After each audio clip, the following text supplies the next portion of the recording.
Super fast 20 question revision Hindi वर्णमाला। चलिए start करते हैं दोस्तों। भाषा की सबसे छोटी इकाई है शब्द, व्यंजन, स्वर, वर्ण। तो भाषा की सबसे छोटी इकाई होती है वर्ण। वर्णमाला कहते हैं शब्द समूह को, वर्णों के संकलन को, शब्द गणना को, वर्णों के व्यवस्थित समूह को। तो वर्णमाला कहते हैं वर्णों के व्यवस्थित समूह को। निम्न में से कंठ ध्वनियाँ कौन सी हैं? यहाँ पर निम्न में से कंठ ध्वनियाँ कौन सी हैं? निम्न में से कंठ ध्वनियाँ कौन सी हैं? इस यहाँ पर मिस प्रिंट हो गया है। कंठ ध्वनियाँ होती हैं का और खा। निम्न में से अल्प प्राण कौन से हैं? निम्न में से अल्प प्राण कौन से हैं? छोटा आ, बड़ा का, गा, था, धा, फा, भा। तो किसी भी वर्ग का पहला और तीसरा और पांचवा ये आपके अल्प प्राण होते हैं और दूसरा और चौथा महाप्राण होते हैं। तो इसका सही आंसर है का और गा। मूलतः वर्णों की संख्या कितनी होती है? मूलतः वर्णों की संख्या कितनी होती है? 50, 51, 52। तो मूलतः वर्णों की संख्या 52 होती है। शब्दकोश में छ का क्रम किस वर्ण के बाद आता है? शब्दकोश में छ का क्रम किसके बाद आता है? तो छ छत्री आपका का प्लस सा से मिलकर बनता है। तो छ का क्रम का के बाद आता है। स्वर कौन सा है? इनमें से स्वर कौन सा है? छोटा आ, जा, हा, सा। तो इनमें से स्वर आपका आ है। घा का उच्चारण स्थान कौन सा होता है? घा का उच्चारण स्थान का, खा, गा, घा ये सब आपके कंठ से बोले जाते हैं। इनमें से संयुक्त व्यंजन कौन सा है? संयुक्त व्यंजन धा, ग्या, आड़ा, सा। तो इनमें आपका संयुक्त व्यंजन ग्या है। ग्या आपका जा प्लस इया से मिलकर बनता है। संयुक्त व्यंजन आपके 4 होते हैं, छत्री, ग्या, स्रा और त्रा। जिन शब्दों के अंत में आ आता है उन्हें क्या कहते हैं? जिन शब्दों के अंत में आ आता है उन्हें क्या कहते हैं?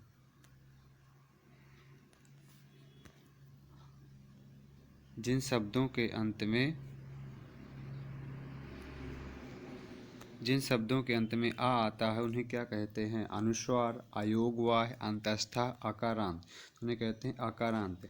जैसे राम लिखा है तो राम को लिखेंगे रा प्लस आ प्लस मा प्लस आ। तो ये देखो लास्ट में आ आया।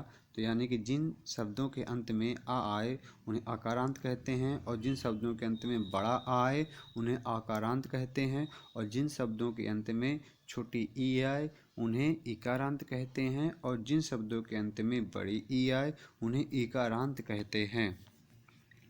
निम्नलिखित में से कौन स्वर नहीं है? निम्नलिखित में से कौन स्वर नहीं है? छोटा आ, उ, ए, अड़ा। तो इनमें से स्वर अड़ा नहीं है।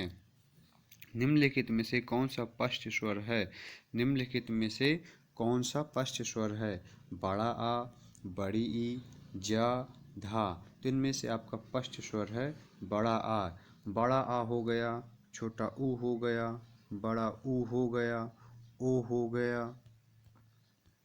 औ हो गया। ये आपके पश्च स्वर होते हैं और मध्य स्वर छोटा आ होता है और अग्रस्वर ई हो गया, बड़ी ई हो गई, ए हो गया और ऐ हो गया। ये आपके अग्रस्वर हो गए, ये मध्य स्वर हो गया और ये आपके पश्च स्वर हो गए।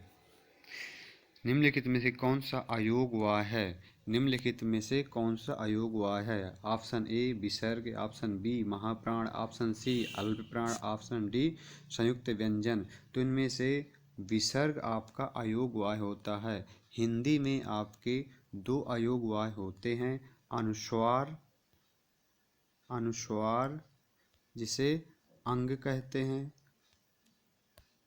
अंग कहते हैं, और विसर्ग जिसे आहा कहते हैं। ये आपके हिंदी में दो अयोगवाय होते हैं। अनुनासिक का संबंध होता है केवल नाक से, केवल मुंह से, नाक और मुंह दोनों से, इनमें से कोई नहीं। तो नासिक का संबंध होता है नाक और मुंह दोनों से। अनुनासिक व्यंजन कौन से होते हैं? अनुनासिक व्यंजन कौन से होते हैं? वर्ग के प्रथमाक्षर, वर्ग के तृतीयाक्षर, वर्ग के चतुर्थाक्षर, वर्ग के पंचमाक्षर। तो अनुनासिक व्यंजन वर्ग के पंचमाक्षर होते हैं। हिंदी वर्णमाला में स्वरों की संख्या कितनी होती है? हिंदी वर्णमाला में स्वरों की संख्या है 8, 11, 14, 9। तो हिंदी वर्णमाला में स्वरों की संख्या मुख्यतः 11 होती है। परंपरागत रूप से 13 होते हैं, उच्चारण की दृष्टि से 10 होते हैं, और हिंदी वर्णमाला में मुख्यतः स्वरों की संख्या 11 होती है। भाषा निर्माण की इकाइयों का सही अनुक्रम है। भाषा निर्माण की इकाइयों का सही अनुक्रम है शब्द, ध्वनि, वाक्य, पद। तो भाषा निर्माण की इकाइयों का सही क्रम पहले ध्वनि आएगा, फिर शब्द आएगा, फिर पद आएगा, फिर वाक्य आएगा। तो ये सही क्रम होता है। प्रयत्न के आधार पर ला किस प्रकार की ध्वनि है? प्रयत्न के आधार पर ला किस प्रकार की ध्वनि है? पार्श्विक, उत्क्षिप्त, प्रकंपित, संघर्षहीन। तो ला जो आपका पार्श्विक व्यंजन होता है, और रा आपका लुंठित व्यंजन होता है। रा आपका लुंठित व्यंजन होता है। और उत्क्षिप्त व्यंजन आपके दो होते हैं, जिन्हें द्विगुण भी कहते हैं, गौण भी कहते हैं। डा के नीचे बिंदी और ढा के नीचे बिंदी, ये आपके उत्क्षिप्त व्यंजन होते हैं। या व राला किस प्रकार के व्यंजन हैं? या व राला किस प्रकार के व्यंजन हैं? तालव्य व्यंजन, आंतस्थ व्यंजन, ऊष्म व्यंजन, ओष्ठ व्यंजन। तो या रा ला व आपके अंतस्थ व्यंजन होते हैं, और ऊष्म संघर्षी व्यंजन होते हैं आपके सा, सा और हा। ये आपके ऊष्म संघर्षी व्यंजन होते हैं। निम्न से बताइए किस शब्द में द्वित्व व्यंजन है? द्वित्व व्यंजन है पुनः में, इलाहाबाद में, दिल्ली में, उत्साह में। तो इनमें से सही आंसर है आपका दिल्ली में द्वित्व व्यंजन है। जय हिंद दोस्तों, प्लीज़ लाइक एंड सब्सक्राइब करें।